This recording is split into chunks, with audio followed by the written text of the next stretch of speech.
Joseph Robinette Biden Jr. do solemnly swear. That was 4 years ago.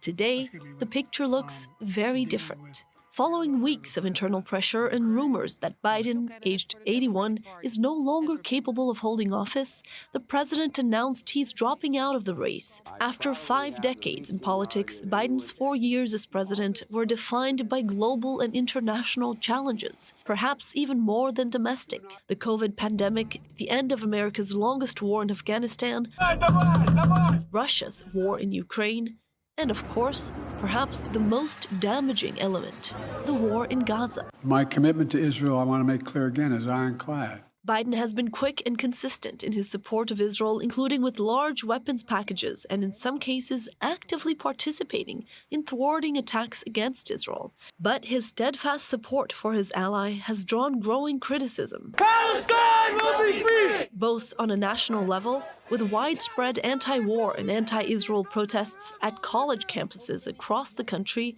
but also from within the Democratic Party, almost from the get-go. Look, this has been a long time coming, not the explosion of anti-Semitism, not the creeping extremism of the far left of the Democratic Party, but the fact that there's been a real role change. When I was growing up, the Democratic Party was the party that supported Israel. 75% of American Jews vote for the Democratic Party. That is still the case, although I suspect it may not be in November of this year. And very slowly, but very surely over the last 20 years, that has changed.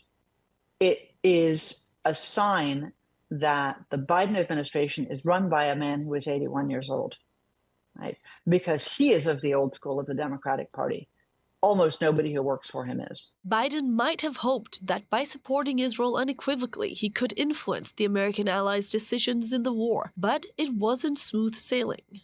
So there's a lot of things, in retrospect, I wish I had been able to convince the Israelis to do. The question has been from the beginning, what's the day after in Gaza?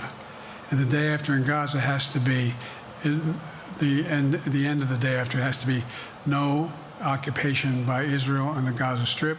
Prime Minister Benjamin Netanyahu exposed the widening gaps between the two allies when he openly criticized the Biden administration for withholding weapons shipments. The U.S. denied this was a policy, but acknowledged delaying one shipment because it didn't want Israel using the weapons in a potential full-scale attack on Rafah in Gaza. But for many Democrats, these gestures pale in comparison to the nearly 40,000 Palestinians killed in the war. For weeks, Biden has tried to get Hamas and Israel to agree on a ceasefire for hostages deal that he proposed in the end of May. 6 weeks ago, I laid out a detailed plan in writing. It was endorsed by the UN Security Council, the G7. That framework is now agreed on by both Israel and Hamas. So I sent my team to the region to hammer out the details. These are difficult, complex issues. There's still gaps to close, but we're making progress.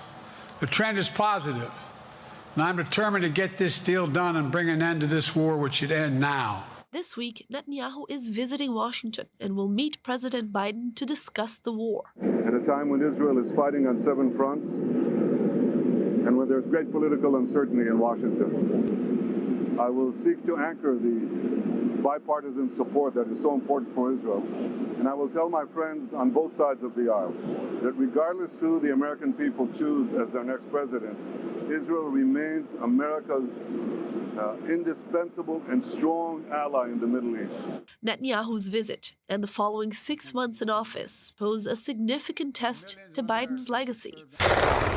Will he be the leader that helped secure a ceasefire in Gaza and end the war?